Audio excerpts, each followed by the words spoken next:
I have always believed that a family should support each other. That's how my parents raised me, and that's what I tried to teach my son Elliot. Looking back now, I realize I made a mistake somewhere. Maybe I spoiled him too much. Maybe I didn't hold him accountable enough. Or maybe it was just that after my husband Randall died, I was afraid of losing the only person I had ever loved. Thought so. I turned a blind eye to a lot of things. My name is Edith Winters. I am 67 years old, and for the last 5 after those years I have lived alone in my and Randall's home in Purcellville, a small town quiet enough to welcome old age, but not so small as to feel disconnected from the world. We bought this house almost 30 years ago when Elliot was 12. I remember him running through the rooms, picking out the biggest bedroom. How excited he was about the backyard with the tall oak tree, perfect for a tree. Randall was working as an insurance agent at the time. Not the most romantic profession, but it allowed us to live a decent life. I taught elementary school and loved my job. We weren't rich, but we were never destitute. And in time, we were able to make a few good investments. Randall was careful with money, always thinking several steps ahead. Edith, he used to say to me, we must see to it that you are comfortable when I am gone. I always brushed these conversations aside. We were the same age, and it seemed ridiculous to me that he was worried about dying early, but he did. 5 years ago, a heart attack took him suddenly. He just didn't wake up one morning. To my surprise, I discovered that Randall had left me much more than he expected. Insurance, investments, savings. Turns out he wasn't just cautious, but truly far. For the first few months after his death, I could barely find the energy to get up in the morning. Elliot and his wife Tamsin were there for me, helping with paperwork, funeral arrangements, household matters. I was eternally grateful to them. Then my grandchildren, Pearl, who was 9 at the time, and Orion, who was 5, often stayed overnight. We baked cookies, watched old movies, and their presence helped me not feel the house so empty. But gradually, something began to change. The visits became less frequent. Elliot called more and more on business when he needed. At first, they were reasonable requests to help pay for Pearl's private school, to buy Orion an orthopedic mattress when he started having back problems. I never said no. After all, why should I, a lonely old woman, have all this money? Mom, we'll pay it back, Elliot said. But we both knew that wasn't going to happen. Tamsin started dropping by my house just to drop off the kids when she and Elliot needed alone time. She was always in a hurry, always with a phone in her hand, always with a slight irritation in her voice. As if I were not her husband's mother, but some distant relative with whom you had to keep in touch out of politeness. Edith, the children mustn't have sweets after 6, she said from the doorway. And Pearl needs to repeat her multiplication tables. Just don't let them sit on their phones until the middle of the night like last time. I never let the kids sit in their phones until the middle of the night. It was her exaggeration, her way of making me feel guilty, but I kept quiet. Maybe that was my biggest mistake. One day, Elliot invited me to dinner. It was so sudden that I suspected a trick. We met at a small cafe in downtown Purcell. He looked nervous, twirling the salt shaker in his hands, avoiding looking me in the eye. Mom, he finally said, Tamsin and I have an opportunity to buy a house in Hillrist. Hillrist was a new upscale neighborhood in Purcellville. They built houses there for people who wanted to show they had money. That's great, I said, even though I knew where he was going with this. The problem is, we're a little short on the down payment. Heffenly looked up at me. I thought maybe you could help. I remember looking at my son and seeing him as the boy I once bought ice cream for at the park, the boy I taught to ride his bike, the boy I would do anything for. And I said yes, not just to help with the down payment, but to pay for the house, in full. Why? Maybe I hoped it would take us back, Tohan. We were truly a family. Maybe I just wanted to feel needed. We'll just have to put it in your name, Elliot said. Because of our credit history, the bank isn't giving us a very favorable rate. We'll reissue it later. I agreed to that, too. Who cares who the property is registered to, as long as it's for the family? I didn't realize how naive I was at the time. The house in Hillrist cost almost all my savings, but I had no regrets when I first saw it. Big, modern, with panoramic windows and a garden where my grandchildren could play. I felt I was doing the right thing. Elliot and Tamsin were happy. They threw a housewarming party, and Evan invited me over. For the first time in a long time, they'd called me just for fun, not to babysit. It wouldn't have happened without you, Mom. Elliot said, hugging me. There were a lot of their friends at the housewarming party, people I didn't know. Tamsin proudly showed her guests the kitchen with marble countertops, the walk-in closet, the size of my bedroom, the wine cellar. I sat in the corner of the living room with a glass of champagne, watching everyone and feeling strangely detached, like I was watching a movie about someone else's life. Pearl, my granddaughter, now a teenager, came up to me with her eyes always downcast, staring at her phone. "Grandma," she said without taking her eyes off the screen. "Mommy said you bought us this house." "Yes, honey," I replied, hoping for some sort of show of gratitude. "Cool," she said indifferently and walked away as she continued typing messages. After the housewarming party, I'd expected our relationship to change. That Elliot would call more often, that Tamsin would stop looking at me as a burden, that the grandkids would come to visit me when my parents needed a free officer, but nothing changed. It just got worse. Tamsin started throwing dinner parties that I wasn't invited to. Elliot called even less often, and when I did, he was always busy or in a hurry to end the call. The kids, absorbed in their new activities in the big house, seemed oblivious to my existence. One day, I decided to stop. Boone announced I just missed them and thought I'd bring a pie. Blueberry pie, Orion's favorite.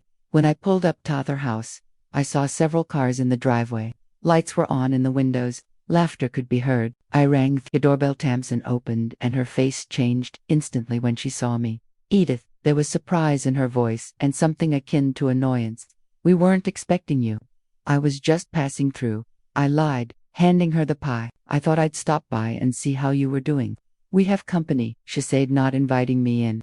Elliot's co-workers from the office business dinner. From behind her, I could see theatable set, bottles of wine, people in casual clothes that didn't look like business associates. I saw my son Hannah teased me and froze for a second, then pretended to be engaged in conversation. "I won't be long," I said, feeling a lump in my throat. "I just wanted to see my grandchildren. They're at a friend's house." Tamsin, taking the pie from me, "I'll tell them you stopped by." The door closed, and I was left standing on the doorstep of the house I'd bought for them, which legally still belonged to me. In that moment, I felt so old and unwanted in a way I had never felt before. I came home and sat in the dark for a long time, looking at the pictures of us all together. Back when Randall was still alive, back when Elliot had looked at me with love instead of carefully concealed impatience, when Tamsin was still trying to like me instead of showing me at every opportunity that I was superfluous in their lives, when the grandchildren weren't yet consumed with their gadgets and social media. What did I do wrong? I asked myself over and over again, and I couldn't find an answer. In the spring, Elliot called me, and I knew immediately from his voice that he needed something. "Mom," he began without preamble, "Tam and the kids and I are thinking of going to Europe this summer for 2 weeks. France, Italy, maybe Switzerland." "That sounds wonderful," I said, wondering where he was going with that. "Yeah, we've been wanting to." He hesitated. "Listen, we need a little help with the budget. Flights are getting more expensive, and so are hotels." I felt a familiar fatigue. Of course, they need money. Why else would I call my mother? "How much do you need, Elliot?" He gave me a sum that was not unaffordable, but it wasn't small. I didn't say anything, and he guessed he took that as doubt. "Mom, you know, kids need to broaden their horizons," he said in the way he used to talk to me when he was a kid and wanted a new toy. "Pearl will be choosing a college next year. She needs to see thrilled, and Orion could use it, too." "I understand," I said slowly. "Have you thought about taking me with you? I'd love to see Europe, too." There was a pause. I could almost hear Elliot frantically thinking of what to say. "While we were actually planning a family trip," I finally said. "Family trip," he finally said. "You know, just the 4 of us. I'm family, too," I said quietly. "Of course, Mom, of course." His voice became exaggeratedly cheerful. "It's just, well, you know, the kids want to get away and with you." He hesitated again. "I wouldn't be as much fun." I finished it for him. No. It's just," he sighed. "Look, I'll talk to Tamsin, okay? Maybe we can work something out." We finished talking, and I knew he wouldn't think of anything, that he'd call in a few days and say he was sorry. But there was no way he could take me with him this time, and I'd give them money because I always did, because I wanted them to be happy, even if that happiness didn't include me. But I was wrong. Elliot didn't call. Instead, 3 days later, a text came. I was just about to go to bed when my phone beeped. I fumbled for my glasses and read, "Mom, I'm sorry, but you won't be joining us on the trip. Tamsin thinks you'll be a burden. I hope you understand. We're still counting on your help with the tickets." I reread the message several times, not believing my eyes. A burden. That's what I had become to my son and his wife. A man who was only needed to pay their bills, but who is embarrassing to show off in decent society, whose love is worth less than Tamsin's comfort. I did not sleep a wink that. I lay staring at the ceiling and remembered all the times I'd swallowed resentment, the times I'd justified their neglect, the times I'd given money without expecting anything in return, all those times when I felt superfluous in their lives. But I convinced myself that it was okay, that it was meant to, that children grow up and live their own lives. But it wasn't okay. And finally allowed myself to admit it. "Mom, I'm sorry, but you're not joining us on the trip. Tam thinks you'll be a burden. I hope you understand. We're still counting on your help with the tickets." I reread those words over and over again, as if hoping that they would somehow magically change, that there would be some hint of regret between Thalines, some hint of understanding of how hurt I must be. But there was nothing of sort, just a cold statement of fact. I'm a burden, and a request for money, as if it were a matter of course. I put the phone away and went to the window. The night was clear with the scattering of stars as distant as my son was now. I wondered if he'd ever thought for a second how I'd feel if I read his message, or did he just send it and forget it?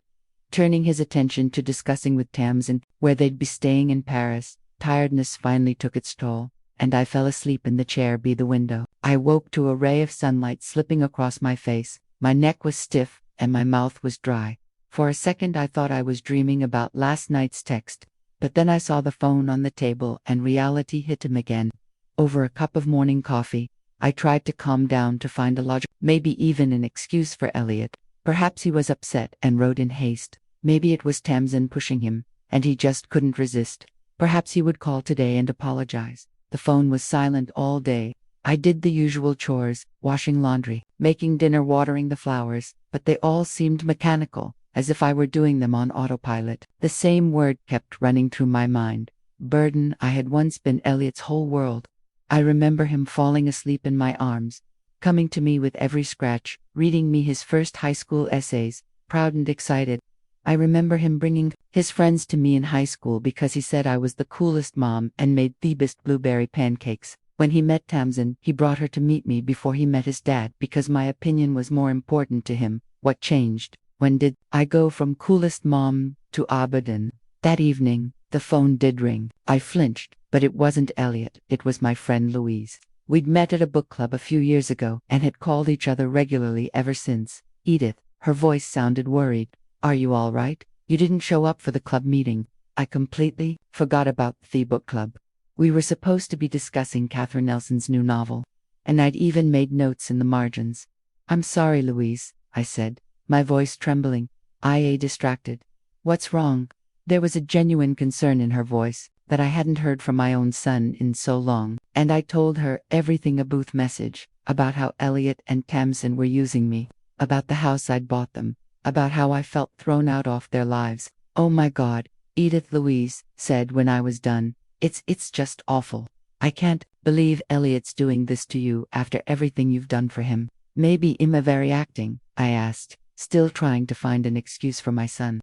"Maybe hadn't mean for it to sound so cruel," Edith, Louise said firmly. "Be honest with this isn't the first time they've shown you that they only want you as an ATM. You told me how they didn't invite you to Christmas because they wanted to keep it small, but they weren't shy about asking for money for presents. How they forgot your birthday but remembered the next day when they needed money for car repairs. It's not an accident. It's a system." I kept quiet because I knew she was right. All the little insults I'd swallowed while making excuses for Elliot were building up into a clear picture, and I didn't like that picture at all. "What are you going to do?" Louise asked. "I don't know," I answered honestly. "I think I need time to think about it." After a talk to Louise, I took out the album of family photos. I flipped through the pages, watching Elliot grow up, watching his features change, watching Tamsin, then the kids. I stopped at a picture taken 5 years ago at Randall's funeral. Elliot is standing next to me, his hand on my shoulder. He looks devastated, and I see genuine grief in his eyes. He loved his father, Did he love me then? Does he love me now? I spent a sleepless night, and in the morning I decided I needed to talk to Elliot in person. I called him at work, but his secretary said he was in a meeting. I left a message asking him to call me back, but he never did. In the evening, I tried again, but his phone was disconnected. He was avoiding me, and that was the last straw. The next day, I decided to take action. The first thing I did was call my lawyer, Hugh Abington. Randall and I had gone to him to draw up our wills, and I had consulted him in legal matters since then. Mrs. Winters, he said when we met in his office, "It's nice to see you. How can I help you?" I told him the situation, the house I'd bought for Elliot and his family, the fact that it was legally registered to me, but they were actually living there, and I want to know, I finished, what are my rights as an outer? Can I, for example, sell the house? Hugh looked at me over his glasses, and there was a flicker of understanding in his gaze. He didn't ask why I wanted to sell the house where my son lived. Perhaps he'd seen enough family drama in his career not to be surprised. "Let's get this straight," he said, opening the folder of paperwork he'd brought. "The house at 32 Maple Alley has been purchased by you on a sole proprietorship. It's paid in full. No mortgage." He turned the page. "You didn't sign any deed of gift or deed of conveyance." "That's right," I confirmed. Elliot had said we'd transfer the house to him later, but that hadn't happened yet. "In that case," Hugh closed the folder, "legally, the house is all yours. You have every right to sell it, rent it out, or dispose of it any other way you see fit." "What about the fact that my family lives there?" I asked. "Do they have any right? Unless there is a written lease, they are actually living there with your consent," Hugh explained. "You can withdraw that consent at any time. Of course, there are certain eviction procedures you have to follow, but it's all manageable." I nodded, thinking about what I'd heard. The idea that I could evict my own son and grandchildren seemed wild. But the idea that I would continue to be their ATM machine, kept in a dusty corner and only brought out when needed, was no stranger. "Mrs. Winters," Hugh said gently, seeing my hesitation, "if you decide to sell the house, I recommend that you act quickly and perhaps not let your family know until the transaction is complete." He was silent for a moment. "Otherwise, they may create certain difficulties." "Do you think Elliot will obstruct the sale?" "I think a man who thinks his mother is a burden and yet is not ashamed to ask her for money might well try to prevent her from disposing of her property," Hugh said delicately. His words hit me like a slap in the face. He was right. Elliot wouldn't be sympathetic to my decision. He'd be outraged, screaming that I'd betrayed him, that I'd ruined his children's future. He won't see that he betrayed me with his attitude. "Thank you for the counseling," I said, standing up in need to think it over. Leaving Hugh's office, I headed for the park. It was a warm spring day. Families with children walking around, elderly couples holding hands, dog walkers walking their pets.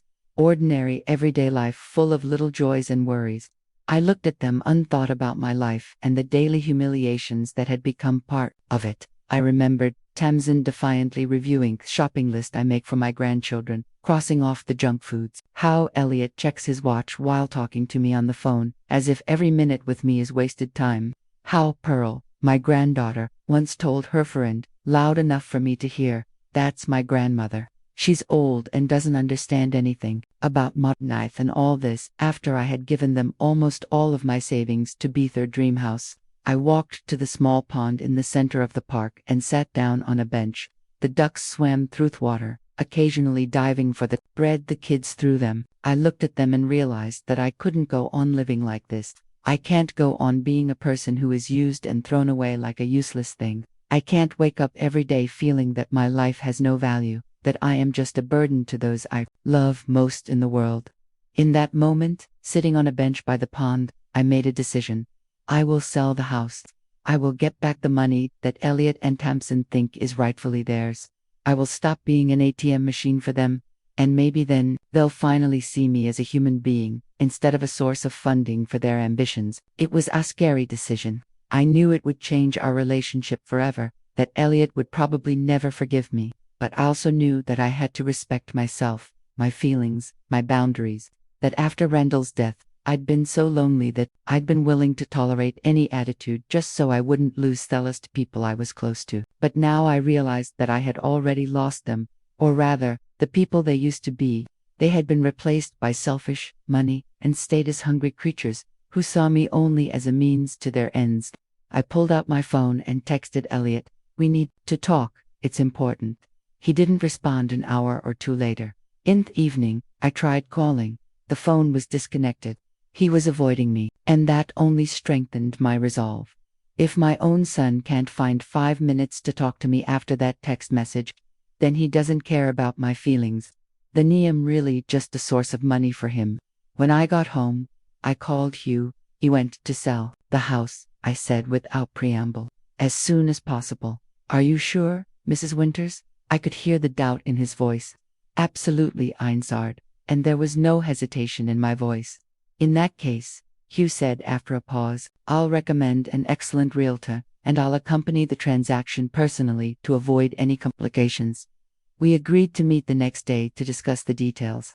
As I hung up the phone, I felt strangely relieved, as if I'd lifted a heavy weight off my shoulders that I'd been carrying all these years, a burden of guilt that I wasn't good enough for my son, that I was a burden in his perfect life. Before I went to bed, I picked up my phone again and reread that unfortunate text message. Tamsin thinks you'll be a burden. Not we think, but thinks. Elliot didn't even have the courage to take responsibility for those words. He hid behind his wife's back, like he always did when he had something unpleasant to say to me. I remembered Elliot telling me after Randall died, "Mom, you can always count on me. I'll never leave you." And that meant I believed him. I was so grateful for that support, for having a man who promised to be there for me during the hardest time of my life. But he didn't keep his promise. He left me emotionally, spiritually, in every sense except financially. He still reached out when I needed money, but turned away when I needed love and attention. That night, I slept peacefully for the first time in a long time. My decision was made. My path was set. I would no longer treat by the love of my son and his family. I will no longer endure humiliation and neglect. I would no longer be a burden. In the morning, I was awakened by a phone call. It was Hugh. "Mrs. Winters," he said. "I've spoken to the realtor. She's willing to meet us at 10 o'clock this afternoon, if that's convenient for you." "That's fine," I replied. "I'll be in your office." Their altar, Beatrice Lockwood, was an energetic woman in her 40s, sharp-eyed and determined. "The house in Hillrest," she said, looking over the deeds. "Great neighborhood, high demand. We can put it in the market tomorrow, and I think we can find a buyer within a week." That fast, I was surprised. "Hillrest real estate sells instantly." Beatrice nodded. "Especially houses of this caliber. The only problem is the current tenants. I take it they're not aware of the sale." "Not yet," I admitted. "That could make it difficult to show the house to potential buyers," Beatrix said thoughtfully. "Usually, we try to arrange with the owners of time when no one will be home." "I know their schedules," I said. "Elliot's at work until 6 o'clock. Tamsin spends Tuesdays and Thursdays at the spa. The kids are in school until 3. We could organize showings on those days." Beatrice nodded, taking notes. "Great. And another delicate matter, personal belongings in the house. I assume there are things belonging to your son and his family." "Yes, of course. In the event of a sale, we'll have to decide what to do with them," Beatrice said. "Normally, we giveth former tenants time to move things out, but given the situation, it might be worth considering hiring a service to pack up and move their belongings to a safe place to store them." I nodded, imagining Elliot and Tamsin returning from their European trip and finding the house empty. It would be a shock to them. But hadn't they shocked me with their attitude? Didn't they deserve it? "I agree," I said. "Let's get on with it." "There is one more thing," Hugh intervened. "Your son's family has already planned a trip to Europe, right? When exactly are they leaving?" "In 2 weeks," I replied. "Anthe planned to be there for 14 days. That's the perfect time to finalize the deal," Hugh remarked. "We can do all the procedures in their absence and avoid emotional scenes." I realized he was right. If Elliot found out about the sale before I left, he'd do anything to stop it. Threaten, beg, manipulate. He might even try to challenge my right to dispose of the property, even though he had no legal grounds to do so. "Okay," he agreed. "Let's try to have everything finalized by the time they get back." Beatrice and Hugh exchanged glances, and I realized that they saw me as an insensitive old woman throwing her own son out on the street. They didn't know the whole story, hadn't read that message, hadn't seen how I'd been used and humiliated for years. Mrs. Winters, Hugh said cautiously, are you sure you want to go down this road? Maybe you should talk to your son first. Explain your feelings to him. I've tried, I replied. He's avoiding me. He won't return my calls or texts. I gave him a chance, and more than one. They nodded, no longer trying to talk me out of it. We discussed the details, the price, the commission, the terms, the course of action. When everything was said, Beatrice said, I will prepare the documents and contact you tomorrow. We will take professional photos of the house for the listing as soon as you give the okay. I left Hugh's office feeling like I had just signed the verdict on my relationship with my son, but also with the feeling that for the first time in a long time, I had done something for myself and not for others, that I had finally taken control of my life and my dignity.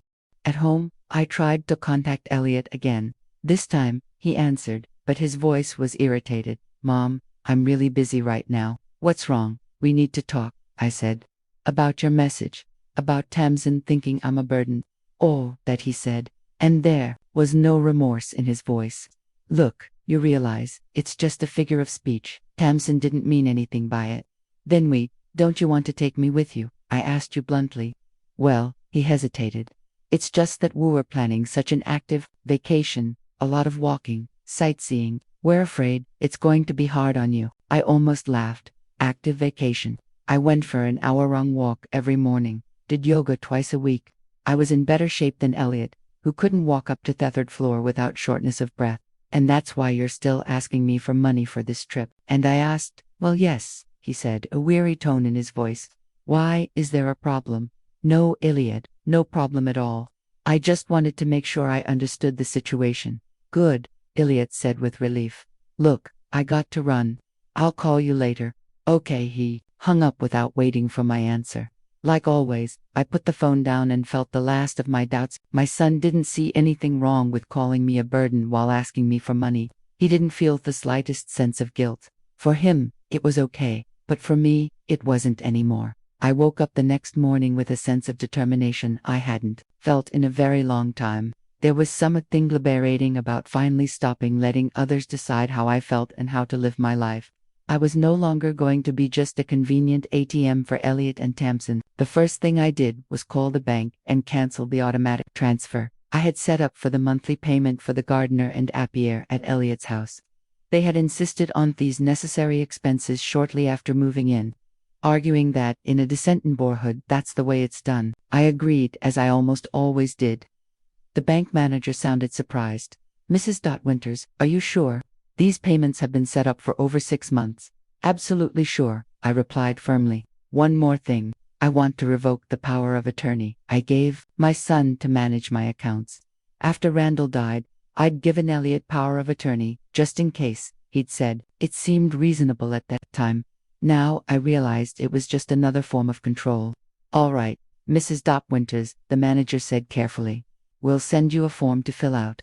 It will have to be signed in front of Anna Terry. I'll come by today, I replied. There was something else I wanted to discuss. I hung up and sent a message to Beatrice Lockwood, the realtor I had met yesterday. I confirmed that I was ready to start the process of selling the house immediately. Then I made a list of all the financial commitments I had made to Elliot and his family. From private school fees for their grandchildren to their car insurance, the list was impressive.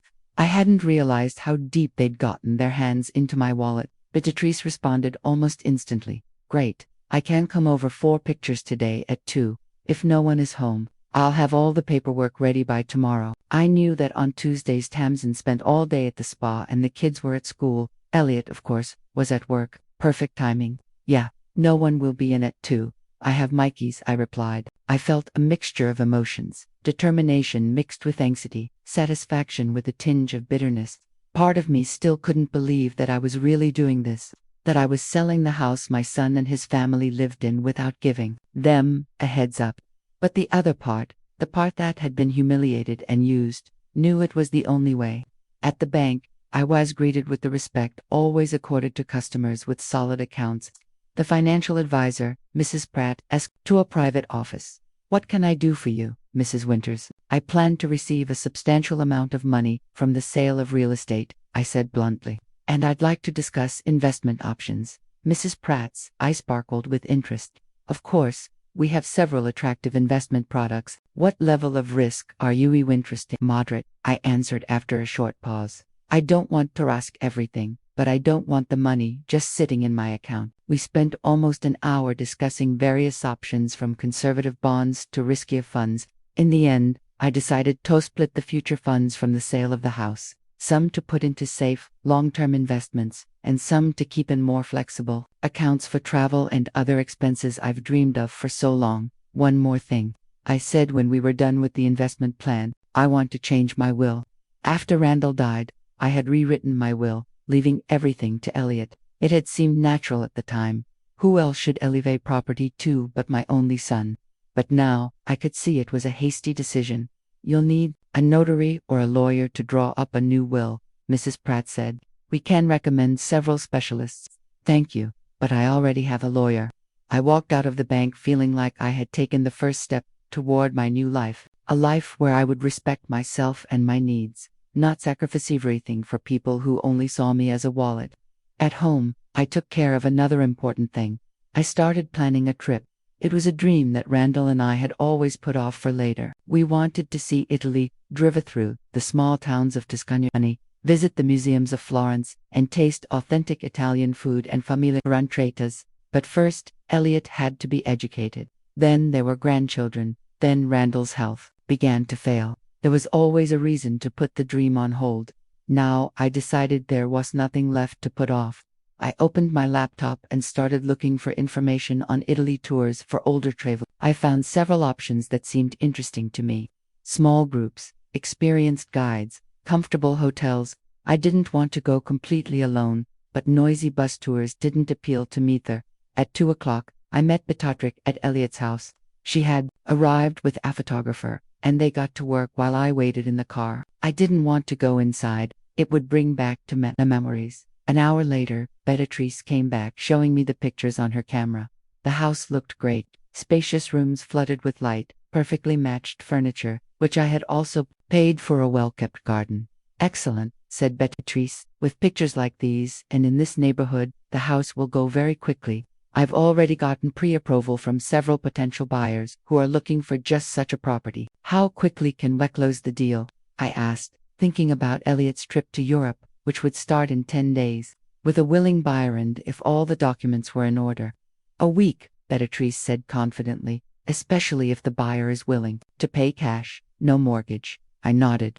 Time was short, but it was enough if we acted quickly. Let's get started, I said. I want this deal closed before. I hesitated, not wanting to go into the details of my family problems. Before your son gets back from Europe, Beatrice finished for me. She was experienced enough to understand the situation. Don't worry, we'll get everything done in time. The next day, Beatrice came with the news. We already have 3 potential buyers who want to view the house. 2 viewings today and 1 tomorrow. I agreed and again provided information on the family's schedule to arrange viewings when no one would be home. I decided not to attend myself. I didn't want to risk accidentally bumping into Tamsin or the kids if they returned early. In the evening, Beatrice Caladagan, Mrs. Winers, we have an offer. A married couple. He's a surgeon. She's a university professor. They really like the house. They're willing to pay full price, and most importantly, they can pay the full amount all at once. No credit. It was exactly what I was hoping for. A quick transaction with reliable buyers. When can we sign the papers? I asked. I think we'll be ready by the end of the week, Beat replied. We just need to have the house appraised and inspected, but that's a formality. He thanked her and hung up. Then I sat in silence for a long time, thinking about what was happening. I was selling the house. My son and his family lived in. I was throwing them out on the street. It sounded horrible. But hadn't they thrown out of their lives? Didn't they make it clear that I was just a burden to them? The phone rang, snapping me out of my thoughts. It was Elliot. Mom, he began. Without greeting, I got a call from the bank. What's going on? Why did you cancel the payments? His voice sounded irritated, demanding. No concern about whether I was okay, whether I was in financial trouble, only resentment. That usual cash flow had suddenly dried up. I've decided to reevaluate my spending, I said calmly. What? He sounded disbelieving. What expenses? You know we're counting on that money, and you asked me if I was counting on going to Europe with you. I paid, or at least that you won't call me a burden." There was a pause. I could almost hear Elliot frantically thinking of what to say. "Mom," he said at last, his voice softening. "I told you it was a figure of speech. Tamsin didn't mean to offend you. Did you? Did you mean to offend Mel when you forwarded her words, when you didn't even try to soften them?" "Look, let's not make a big deal out of this," he said with a hint of irritation. "It was just a misunderstanding. But this is no time for hard feelings. We need that money. The gardeners already called to say the payment didn't go through." "You know what, Elliot," I said, feeling a wave of anger rising in me. "I'm tired of being nothing but a source of money for you. Tired of you only thinking of me when you need something. Tired of being a burden who doesn't take family trips but has to pay for them." "Mom, what are you talking about?" He sounded panicked. "We love you. Of course, you're not just a source of money for us, do you?" I asked. "Then tell me, when was the last time you called me just to check on me, not to ask for money, not to leave the kids, but just to talk? When was the last time you took me out to dinner or a movie? When was the last time you took an interest in my life?" He was silent, and that silence was more eloquent than any words. "He thought so," I said. "Elliot, I've made a decision. I'm not going to pay your bills anymore, and you're going to have to take care of your finances on your own, like grown-ups do." "But, Mom," he began. "This conversation is over," I said, and hung up. It took me a few minutes to calm down. My hands were shaking, my heart was racing, but along with the excitement, I felt strangely relieved, as if I'd shed a heavy weight I'd been carrying for too long. The phone rang again. Elliot was trying to call me back. I didn't answer it. A minute later, a message came through. "Mom, one need to talk. It's important." I muted the sound and put the phone away. Enough. I'd been living other people's needs, other people's wants for too long. It was time to start living my own life. The next few days passed in feverish activity. Beatrice organized a few more viewings, and soon we had 3 offers from potential buyers. Isha's the first couple. Their offer wasn't the highest, but they were willing to close the deal quickly and didn't require any additional conditions. Elliot kept calling and texting. The massages were demanding at first, then pleading, then aggressive again. I ignored them all. Tamsin called once, the first time she'd ever dialed my number herself since we'd known each other. I didn't answer her either. A week later, Beatrice called with the happy news. "Mrs. Winters, everything is ready for signing. The buyers have put down a deposit and the home inspection went well. We can close the deal." It was perfect. 3 days before Elliot and his family left for Europe, I'd have plenty of time to organize the transportation of their belongings to the storage unit. The next day, I met with the buyers in Hugh's office. Dr. Phelps and his wife turned out to be a pleasant, middle-aged couple with genuine smiles and polite manners. They told me that they had been looking for a house in Hillrest for a long time and were delighted when this one suddenly came on the market. "You have a beautiful home, Mrs. Winters," Dr. Phelps said. "Wepromise will take good care of it." I smiled weakly, not clarifying that I'd never lived in the house, that I'd bought it for an ungrateful son who thought I was a burden. Signing the papers took less than an hour. When Thella's signature was affixed, I felt a strange calmness.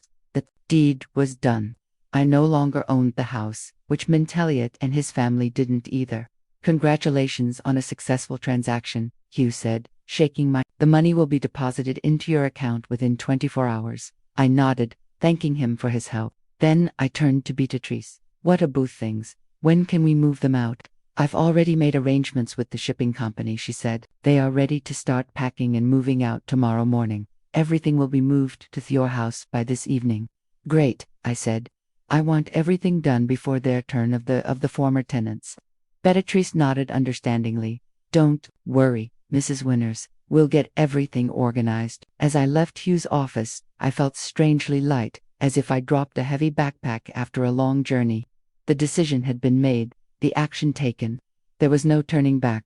In the evening, I sat down to plan the trip again. But now, with specific dates and a budget. I chose a tour of Tuscany starting in a month. Enough time to prepare, but not so long that I could change my mind.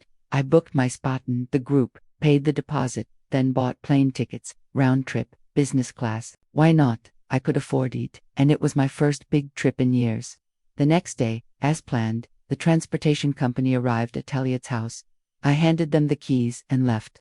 I didn't want to watch the process, but Beatrice promised to support everything personally. In the evening, she called. All the things air-packed and moved to the warehouse. Dr. and Mrs. Phelps will get the keys tomorrow, as we agreed. Thank you, I said. What about the ER notice? Hugh and Betrick and I had a long discussion about how to let Elliot know what had happened. In the end, we decided that the best thing to do was to leave a letter with the neighbors explaining the situation and the address of the warehouse where their things were stored. The letter has been given to the neighbors on the left, as you asked, said Beatrice. They promised to give it to your son when he returned from his trip. That's great, I said. Thanks again for everything. I hung up the phone and sat in my chair, staring out the window for a long time. Tomorrow, Elliot and his family would fly to Europe, unaware that they had nowhere else to return to. Was this a cruel revenge? Perhaps, but had treated me cry for years, just in a different way, emotionally, psychologically, making me feel unwanted, superfluous, a burden. For the first time in a long time, I felt completely in charge of my life. I was freed from emotional blackmail, from guilt, from the need to constantly give and receive nothing in return. I could breathe fully again. Before I went to bed, I pulled out the picture of Randall that was always on my nightstand. Would you be disappointed in me? I asked quietly. Or would you have understood? His smiling face gave me no answer, but in my heart, I felt that he would have understood. Randall had always valued determination and self-respect. He wouldn't have approved of the way his son treated me after his death. In the morning, I woke up with a new sense of freedom and opportunity. The money from the sale of the house was already in my account, a substantial amount that allowed me to not worry about the future and realize many dreams. I could travel, do charity work, and help those who really needed and appreciated the help. After breakfast, I called my friend Louise. I sold Elliot's house, I said without preamble. What? She exclaimed. The house, the one you bought for them. Yes, I confirmed. They're leaving for Europe today and they don't know they'll have no place to come back to. There was a pause. I waited for judgment, for shock, for disappointment. But instead, Louise said, "Good. For you, it's about time you showed them you're not a doormat to wipe your feet on." Her support meant a lot to me.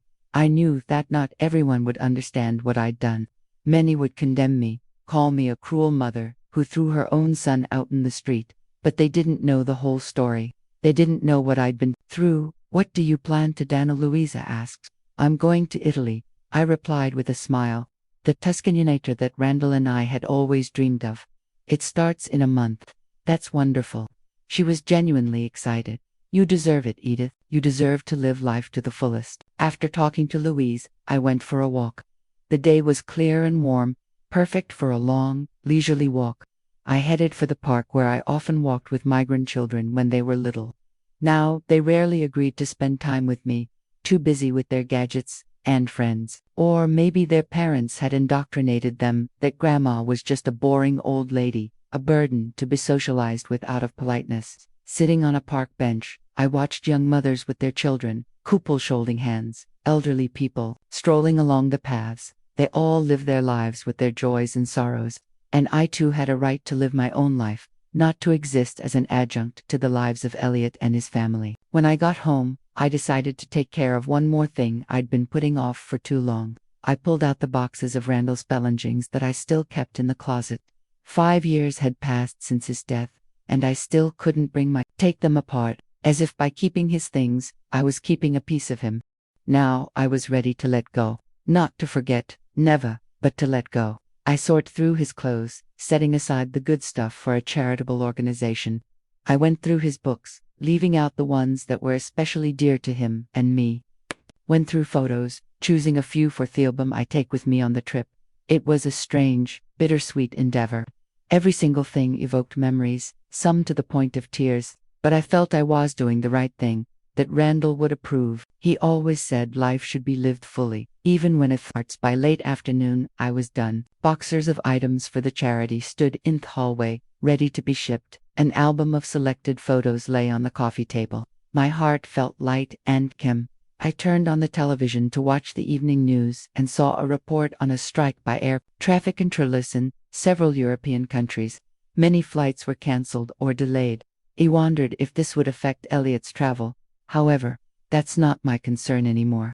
As I got ready for bed, I looked at the picture of Randall again. I did it, I said quietly. I finally took me life into my own hands. And you know what? It felt right.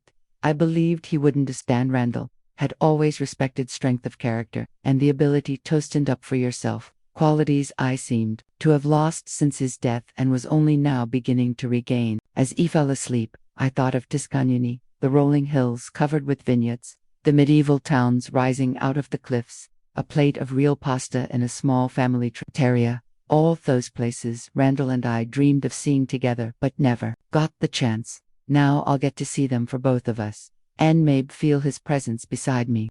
For the first time in years, I felt not just alive, but truly free. Free from other people's expectations, from guilt, from having to give and receive nothing in return. Free to be herself, not just Amather, a grandmother, a widow, but simply Edith Winters, a woman with her own desires, dreams, and plans. And that sense of freedom was more beautiful than anything I'd experienced in a long time. The 2 weeks after the sale of the house flew by. I was busy preparing for the trip, buying new clothes, comfortable shoes for long walks, studying information about the places I was going to visit. Each day brought a new sense of freedom and opportunity. The day before Elliot and his family returned from Europe, I felt a slight uneasiness, not doubt. I didn't regret my decision for a second, but rather excitement before the inevitable storm. I knew the reaction would be emotional. Elliot had never been good at handling surprises, especially unpleasant ones. And Tamsin, well, I couldn't imagine the hysteria she'd throw. The phone rang as I was finishing dinner. It was an unfamiliar number with an international area code. "Hello," I answered cautiously. "Mom," Elliot's voice sounded strained. "Why aren't you answering my calls? I've been trying to call you for a week." I really ignored his calls and texts the whole time they were in Europe. I didn't want to spoil my mood. "I've been busy," I replied neutrally. "Busy?" There was a hint of irritation in his voice. "So busy that you couldn't take a call from your own son?" "Yes, Elliot," I said firmly. "So busy, I have my own life, you know." He was quiet for a moment, clearly not expecting that answer. "Usually," I apologized. Mid excuses tried to reassure him. "But not now." "Mom, what's going on?" he asked, in a different tone of voice. "You canceled all the payments. You don't answer the phone. Are you all right?" There was a concern in his voice that I hadn't heard in a long time, but I knew it wasn't genuine. He wasn't worried about me, but about the money that had suddenly stopped flowing into his accounts. "I'm fine," I replied, "better than I'd been in years." "And how are you? How's Europe?" "Fine," he replied absently, clearly surprised by my calmness. "Listen, we need to have a serious talk when we get back. We're flying in tomorrow, so maybe we can stop by your place tonight." "I think a conversation would really be necessary," I agreed. "But Mom, not tomorrow. You'll have a lot of things to do when you get back." "What kind of things?" he asked in the usual jet lag baggage claim. "See you, Elliot," I said, not answering his question. "Have a good trip." I hung up before he could ask any more questions. My heart was pounding, but it felt oddly calm. I had done what I had to do. Now I just had to wait for the consequences. I spent the next day at them waiting for the inevitable call. It rang around 6 p.m. exactly when estimated Elliot and his family should have gotten from the airport to their former home. "What you did?" His voice was low with barely contained rage. "Hello, Elliot," I replied calmly. "I assume you're back by now, Mom," he almost growled. "What the hell is going on? Why are there some people living in our house? Where's all our stuff?" "Your things are safe in storage," I said. "The address is on the letter I left at Denny Boer's house, and the new owners, Dr. Phelps and his wife, live in the house. A very nice couple." There was a deafening silence. I could almost see Elliot trying to make sense of what I'd heard, the expressions of disbelief, shock, and anger alternating on his face. "You sold our house." He finalized out. "I sold my house," I corrected him. "The one that was deed tome and paid for entirely with my money. But we lived there," he shouted. "It was our house. How could you?" "Very simply," I replied, remaining calm. "He went to a realtor, found buyers, signed the papers, just a real estate transaction." You, he gasped with indignation. "You had no right." "Actually, I did," I argued. "Legally, I owned the house. We never signed a deed of gift or deed of sale in your name. Remember?" You insisted that it be in my name for convenience with the bank. It was temporary. His voice broke into a shout. We were going to reissue it, but we didn't, I said. And now it's too late. A woman's voice came through the phone, shrill, hysterical. Tamsin was demanding the phone. A second later, she was screaming in my ear, "You old witch! How could you do this to your own son, to your own grandchildren? Where are we supposed to live now?" "Good evening, Tamsin," I said, not giving in to the provocation. "I'm sure with your income you can find a suitable place to live. Maybe not in Hillrest, but comfortable enough." "Our income." Her voice rose another octave. "You know very well that we can't afford a house like this on our salaries. That's why you agreed to help." "Exactly," I agreed calmly. "I agreed to help out of love for me son and my grandchildren. But when they called me a burden, I realized that my help was not appreciated." "Well, now you're free of that burden." "It was just a figure of speech," screamed Tamsin. "That's not what we meant." "What did you mean, Tamsin?" I asked. "That I'm good enough to pay for your house, your cars, your children's school, your gardener, your au pair, but not good now to go on vacation with you. That you only need me as an ATM machine but not as a family member. You've got it all wrong." There were tears in her voice. "We love you." "Do we?" I asked. "Then haven't you asked me out to dinner in the last year? Why haven't you called just to check on me? Why have my grandchildren stopped coming to see me, except when you need a free babysitter?" She was silent, and there was more truth in that silence than in all her yelling. "Look," Tamsin said at last in a different tone of voice, "let's talk this over. We can come over right now." "No," I said firmly, "not today. You need to get your things out of storage, find a place to stay. You have a lot of things to do, and I'm leaving tomorrow." "You're leaving where?" She sounded genuinely surprised. "In Italy," I said, "on a tour up to Canoni. I've always wanted to see Florence." She asked as if she couldn't believe her ears. "But what about us? What about you?" I asked. "You adults, you can handle it. After all, I'm just a burden, right?" I heard Elliot pick up the phone again. "Mom." His voice was more subdued, but with a hint of desperation. "Please, let's meet and talk about this. I understand that you're offended, but this is too much. We just got back from a trip and found out we have no place to live. We have 2 children. Mom, think of Pearl and Orion." "I've thought about them," I said. "All these years I thought about them when I paid for their education, their summer camps, their gadgets. But they stopped thinking about me a long time ago." When was the last time Pearl had called me just to talk? When Orion wondered how I was feeling. "Their children, Mom," Elliot said reproachfully. "You can't blame them." "No, I can't." I agreed. "It blamed you and Tamsin. You taught them that Grandma was an ATM machine, not a person with feelings. That she can be abused and then thrown away when she becomes uncomfortable." "That's not true," he objected. But there was no conviction in his voice. "Isn't it?" I asked. Then why had Pearl told Hereford that I was old and don't understand anything about modern life? Why did Orion refuse to play chess with me even though he used to love our games? Why do they both sit on their phones when I come over and barely answer my questions? Elliot was silent. Perhaps he was thinking for the first time about how his kids felt about me. Or, more likely, he just didn't know what to say. "Look, Elliot," I said more softly. "I didn't do it out of spite. I just realized that I couldn't live like this anymore. I can't be the person who gets used and discarded. I couldn't keep buying your love that I wasn't getting anyway. I needed to get my self-respect back at the expense of throwing us away." He hissed bitterly. "I didn't throw anyone out on the street," I countered. "All your belongings are safe. You have Moneto, rent a place to live. You both have jobs. You're adults. You're on your own. You can handle it. And if we can't," there was that manipulative tone in his voice that I knew so well, "if we have to live in a motel, if the kids suffer, then you'll feel what I felt all these years." I replied quietly. "Helplessness, dependence, uncertainty about the future. The only difference is that you are young, healthy people with education and jobs. You have every opportunity to get back on your feet, and I'm a 6-7-year-old widow who is considered a burden by her own family." Tamsin's voice came through the phone again. She was yelling something, but I couldn't make out the words. Then a baby's cry. Orion's. I think the whole family was in a state of shock and panic. "I have to go," Elliot said, defeat in his voice. "But this conversation isn't over." Of course it is, I agreed. Well, talk again, but not tonight, and not tomorrow. I need time, and so do you. I hung up the phone and sat staring into space for a long time. There was a strange mix of emotions inside of me, the bitterness of what had come to this, the relief that I'd finally said what I'd been saying for years. Undoubtedly enough, the sympathy I felt for Elliot and his family. Despite everything, I loved them. I just couldn't let them manipulate me anymore. The phone rang again. Elliot was trying to call me back. I didn't answer it. I needed time to gather my thoughts, and they needed time to process what had happened, too. An hour later, the doorbell rang.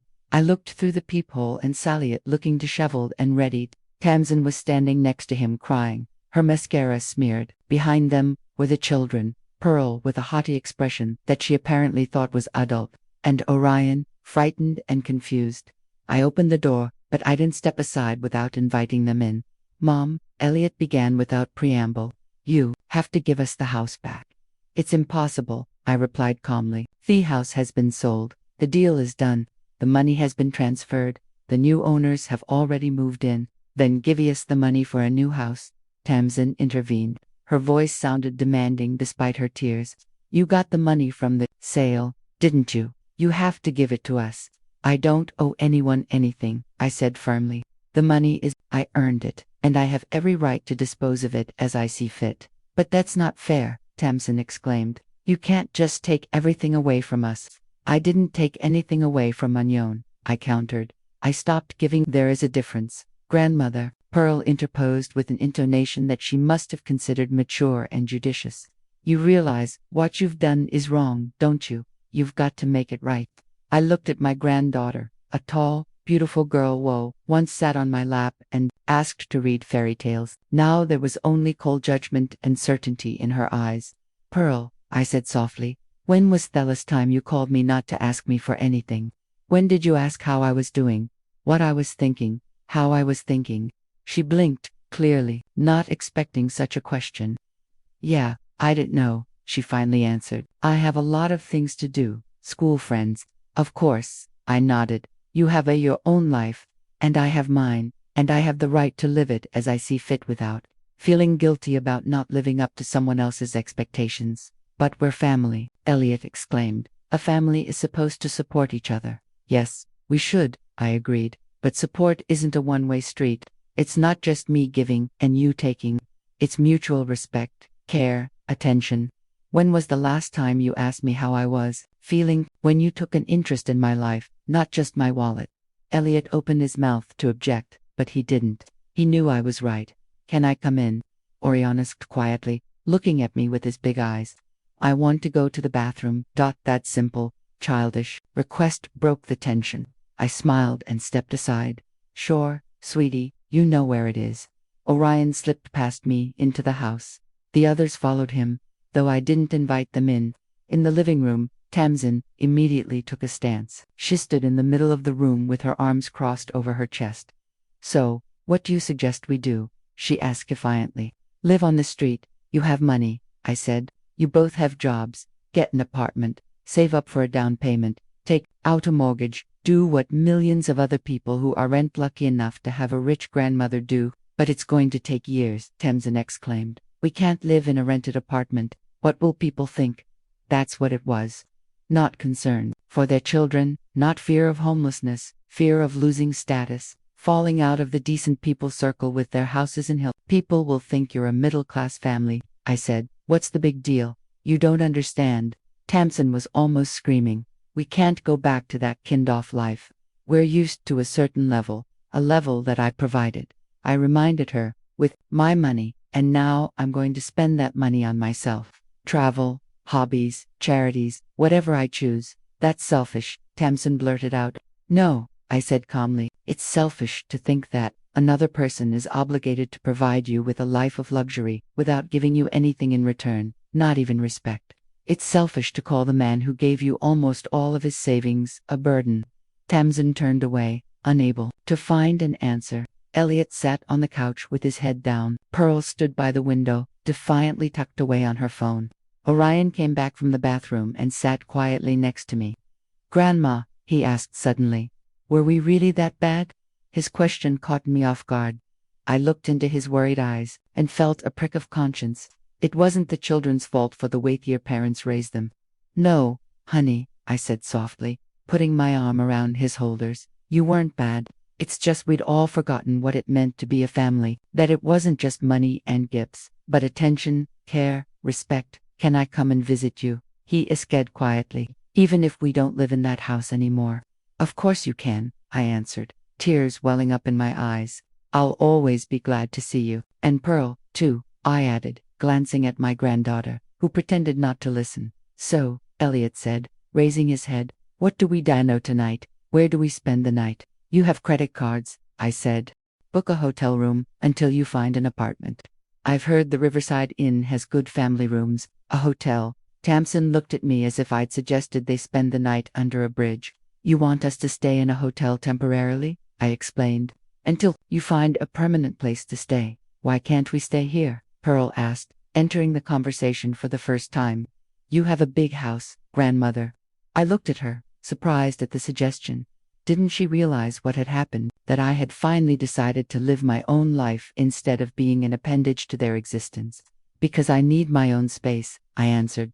And because I'm leaving for Italy tomorrow. Italy, Tamsin exclaimed. You're seriously going on a trip when your family is homeless?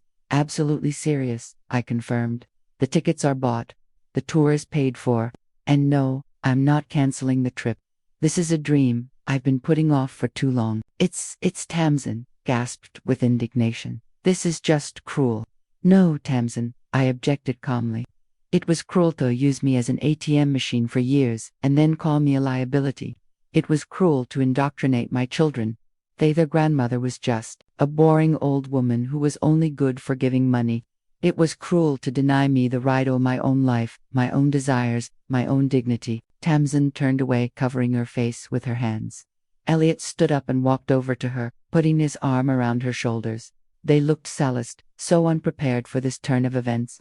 Part of me wanted to comfort them, to tell them that everything would be okay, that I would help them, but the other part, the part that had finally found its voice, knew it would be a step backwards back to my old life, where I was used and unappreciated. You'd better go, I said quietly. It's getting late, and you need to find a place to sleep, Mom. Elliot turned to me, tears in his eyes. Please don't do this. Don't turn your back on us. We will fix this. We'll treat you better. We'll be more attentive. Just help us now. I looked at my son, a grown man HOAs, crying like a child because for the first time in his life, he was facing the real consequences of his actions. I loved him no matter what, but I couldn't be his ATM again. Elliot, I said softly, I'm not turning my back on you. I'm just not going to solve all your problems anymore. You're adults. You can handle light. And if you really want to fix our relationship, then do it for love, not money. Because family isn't about financial transactions. It's about caring. It's about respect. It's about consideration. Let's go, Tamsin said, straightening up abruptly. We're not welcome here. I'll call the hotel. She headed for the door, pulling Pearl with her. Elliot stood there, unmoving, still looking at me with a pleading look in his eyes. You're going to regret this, he said quietly. When you're all alone. Maybe, I answered, but it's better to be alone than with people who don't respect you. Orion gave him one last hug, whispering, I'll miss you, Grandma. Then they were gone, Tamsin in front, stone-faced, followed by Pearl, staring down at her phone. Then, Elliot hunched over as if under the weight of a sudden responsibility. And last of all, Orion turning round in theater way to wave at me. I closed the door and leaned my back against it. My heart was pounding a lump in my throat. Beat along with the pain. I felt strangely relieved. I'd said everything I wanted to say. I'd finally stood up for myself, and even though it hurt, even though it shattered the illusion of family well-being, it was the truth. And the truth, even bitter, is better than the sweetest lie. I took a deep breath in and out, calming me. Heartbeat. Tomorrow is a new day. Tomorrow I'm flying to Italy toward a dream I've been putting off for far too long. The morning before I left for Italy was surprisingly clear and quiet.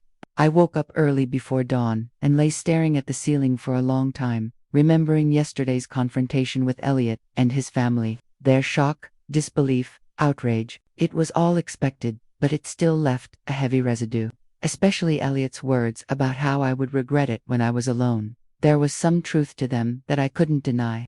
Loneliness frightened me, and it was the fear of loneliness that had Madame endure years of neglect. But now I realized that being alone and being lonely were different things. You can live surrounded by people and feel invisible, unwanted as it was with me in recent years, and one can be physically alone but feel the fullness of life, freedom, self-sufficiency. I got up, showered, and started packing the last of my things for the trip. My phone rang as I was zipping up my suitcase. Elliot. I knew he would call, trying to manipulate my feelings again to invoke pity. Not today. Today was my day, the beginning of my new life. I muted the sound and put the phone away. The cab was due at 8 in the morning. I still had half an hour to spare. I sat in the chair by the window, the same one Randall liked to read in the evenings, and opened the Tuscanini guidebook. I flipped through the pages, looking at the pictures of small towns perched on hills, the vineyards stretching over the horizon, the medieval streets I would soon be walking through. A warm sense of anticipation spilled inside. Suddenly, the doorbell rang. ITENSED. Had Elliot really arrived this early? I went to the door and looked through the peephole. To my surprise, standing on the doorstep was Orion, my youngest grandson, alone without his parents or sister. I opened the door. Orion, what are you doing here so early? Where are your parents? They're at the hotel, he answered, shifting from foot to foot. I got up early and took the bus here. I wanted to see you before I left. I was touched. Of the whole family, only the 10-year-old boy had the sincerity and courage to come to say goodbye. Come in, I said, letting him in. I don't have much time, but a cab will be here soon. Orion came in and looked around as if he were seeing my house for the first time, though he'd been here many times before, but perhaps he was looking through different eyes now. The eyes of a child who had suddenly realized that adults were not omnipotent or omniscient, that they could make mistakes, suffer, make difficult decisions. Grandmother, he said, pulling a small package out of his pocket. I wanted to give you this. It's for traveling. I unfolded the paper and saw a small keychain in the shape of a compass. It's so you won't get lost, Orion said seriously. So you could always find your way home. I felt a lump come up in my throat. That simple, childish gift meant more to me than any expensive offering I'd ever received. There was a genuine concern in it, unmarred by calculation or obligation. Thank you, honey, I said, hugging my grandson. This is the best gift ever. I'll take it with me everywhere. The doorbell rang. A cab had arrived. Orion hugged me goodbye as tightly as he had when he was little. I'll miss you, Grandma. Will you bring me something from Italy? I will, I promised, kissing him on the top of his head. Now I really had to go. I walked out to the cab with a light heart. Maybe all was not lost. Maybe there was a silver lining to this situation. A chance to build a new, healthier relationship based on mutual respect rather than financial dependence. At the airport, I turned my phone off. I didn't want calls from Elliot or texts from Tamsin to mar the start of my trip. These 2 weeks would be mine alone. A time of freedom, of discovery, of new experiences. The flight was uneventful. I looked out the window at the clouds below and thought about how strangely life had turned. A month ago, I was just a convenient ATM machine for my family. A person who was tolerated out of politeness and used when necessary. Now, I was flying to Italy, toward a dream I had put off for far too long. When the plane landed in Florence, I felt a surge of energy. The airport greeted me with warmth and the hum of voices in different languages. I went through passport control, got my luggage, and went to the arrival hall where I was to be met by a representative of the travel company. A young Italian man with a sign that read, Mrs. Winters, spotted me and waved hello. He escorted me to the van where the other tour participants, 8 people all about my age, or a little younger, were already waiting. Welcome, said the guide when everyone was gathered. My name is Marco, and for the next 2 weeks I will be your guide through the wonders of Tuscany. He talked about the tour program, the places we would visit, what awaited us in the coming days. I listened with interest, enjoying the melodiousness, office English with an Italian accent. A cozy room with a view of the tiled roofs of the old city was waiting for me at the hotel in the historic center of Florence. I unpacked, showered, and decided to get some rest before the evening group meeting.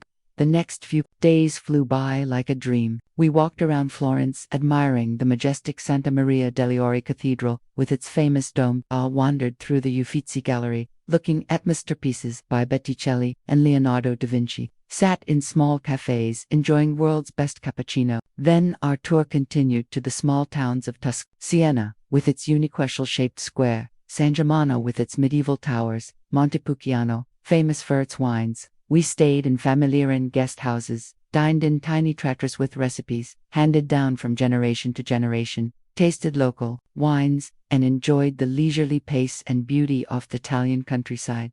I could feel something changing in me every day. It was as if the weight of many years was gradually falling off my shoulders, freeing me for new sensations, new thoughts, new life. I no longer thought of myself as Randall's widow or Elliot's mother. I was just Edith, a woman traveling in Italy, enjoying good food, interesting conversations, and the beauty of the world around her. A warm, friendly relationship developed in our tour group. We ate breakfast together, discussing plans for the day, ate lunch together in small restaurants, and enjoyed evening walks through ancient streets together. I became especially close to Grace and Robert, a couple from Canada, as well as a lone traveler named Vivian, whose husband, like mine, had died a few years before.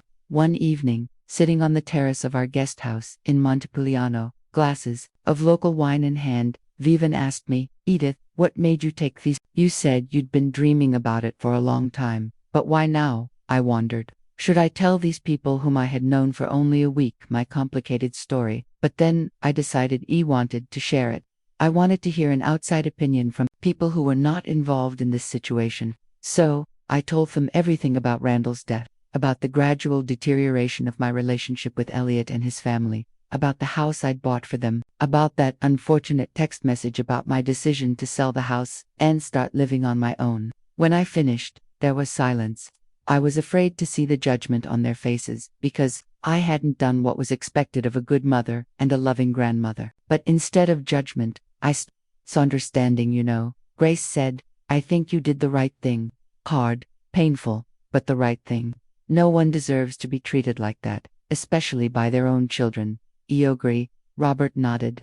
"I have a friend who supported his son financially for years, paying his debts, giving him money for a business that never turned a profit. Eventually, the son just got used to it, thought his father's money was his by right. It's not a healthy relationship. I think you've taught them an important lesson," Vivian added, "painful perhaps, but necessary. They must learn to live on their own, to appreciate what they have, and to respect others, especially their own mother." Their words were like a balm to my soul. For the first time since making the decision, I felt completely confident that it was the right thing to do. I wasn't an abusive mother who had thrown her son out on the street. I was a woman who had finally decided to respect herself and demand respect from others. "Thank you," I said, tears of gratitude welling up in my eyes. "You have no idea how important your understanding is to me." The journey continued, and with each passing day, I felt more and more renewed, as if reborn. I enjoyed every moment: morning coffee on the terrace overlooking the vineyards, walks along the ancient streets, evening conversations with new friends. I took dozens of photos, bought small souvenirs for myself in Orion, tried new dishes I had never known existed before. When it was time to return home, I felt mixed emotions. On the one hand, I didn't want this journey to end. On the other hand, I was ready to go back and start a new chapter of my life with a different attitude towards myself and the world. At the Florence airport before boarding the plane, I turned on my phone. Dozens of missed calls and messages from Elliot and Tamsin again, but now among them were a few from Pearl, my oldest granddaughter, who had never written to me before. I opened the first one. "Grandma, when are you coming back? We live in a terrible apartment. Mommy cries all the time. Daddy said, you have to help us." The second was more blunt. "It's not fair. All my friends live in normal houses and we live in this hole. I can't invite anyone to visit. Why did you do this to us?" And finally, the third sent yesterday. "I'm sorry about the previous. Mrs. Dad told me why you sold the house. I didn't realize we treated you so badly. I miss you." That last message touched me. Perhaps there really was a chance for change in this situation, for building a new, healthier relationship. When the plane landed at the Piazzeville airport, I felt strangely calm. I was returning to the same town, the same house, but I was a different person, stronger, more confident, more free. I took a cab and drove home. As I drove past the Hillrist neighborhood where Elliot and his family used to live, I felt no regret, no guilt, just a quiet confidence that my decision was right. At home, everything was just as I'd left it. I unpacked my suitcase, showered, and despite being tired from the flight, decided to call Elliot. Better to face the storm than wait for it to find you, he answered after the first ring, as if were sitting there with the phone in his hand. Mom, are you back? Yes, Elliot, I answered calmly. I'm home. Can we come over?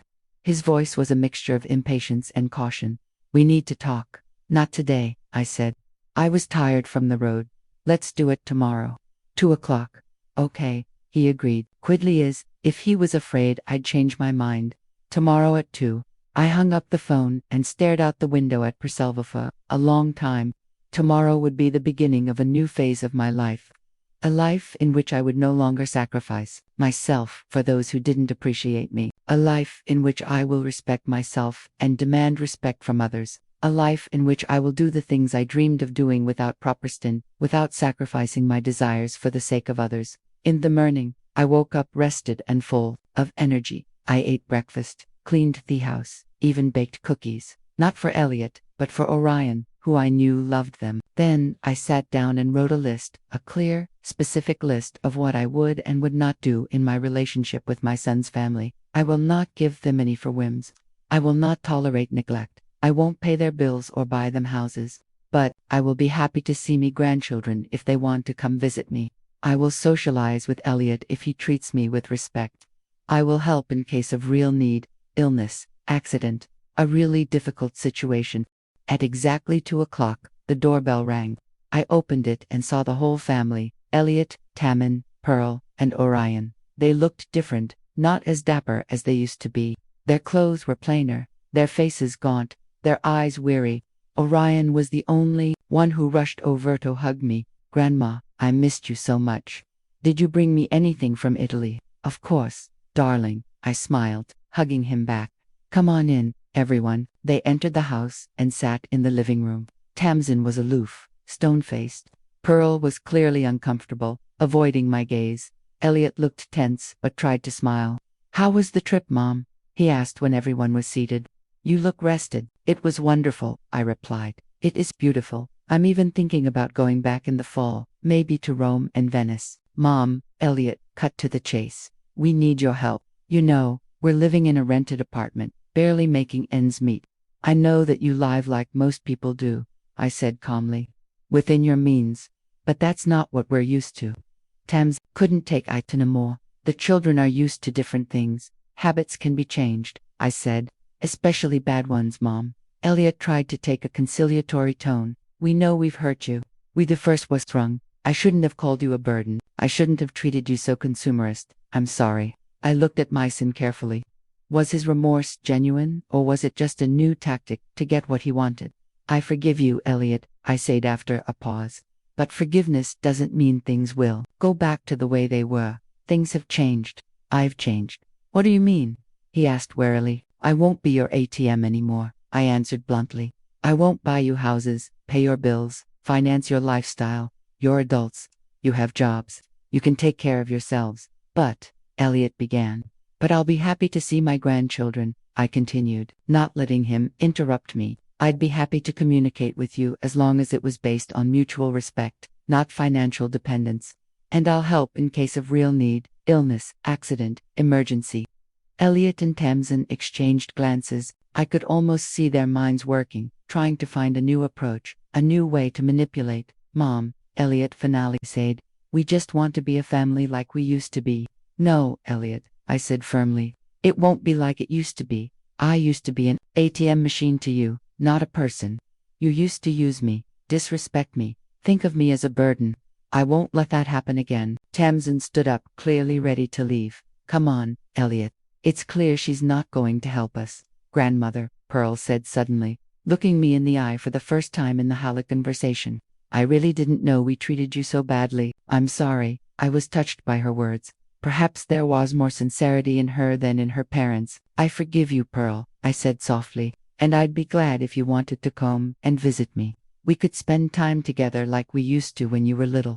She nodded, and in her eyes I saw a glimmer of the child I had once known and loved. I want to stay with grandmother, Orion said suddenly, clinging tighter to me. Can I stay? Tamsin and Elliot looked at each other, clearly unhappy at this turn of events. Not tonight, sweetheart, I said, stroking his head. But you can come over whenever you want. We'll bake cookies, play chess, read books, anything you like. We should go, Tamsin said, heading for the door. Kids, let's go. Elliot remained seated, looking at me with an expression I couldn't quite pinpoint. Disappointment, regret, anger. Mom said quietly, are you really not going to help us? Not even a little. I already told you, Elliot, I answered firmly. I'll help in case of real need, but buying you a new house, or paying for your old lifestyle, no. He stood up, and in his eyes I saw a glimmer of the old Elliot, the manipulative one, used to getting everything he wanted. You're going to regret this, he said quietly, when you're old and sick and there's no one to take care of you. Maybe, I answered calmly, but you know what? Be alone than with people who only see me as a purse. They left Tamsin in the lead, followed by Pearl, then Elliot, and last of all, Orion, who turned around in the doorway to wave at me. I closed the door and went back into the living room. My heart was pounding, but I felt oddly calm. I had done what I had to do, stood up for myself, set boundaries, refused to be someone's convenient victim. I went to the window and watched them get into Elliot's old car, so different from the luxury SUV he used to drive. Maybe they were really struggling. Perhaps they were really struggling to survive in a world where there was no longer an endless stream of money from a generous mother and grandmother. But it was their struggle, their life, their choice. I had mine.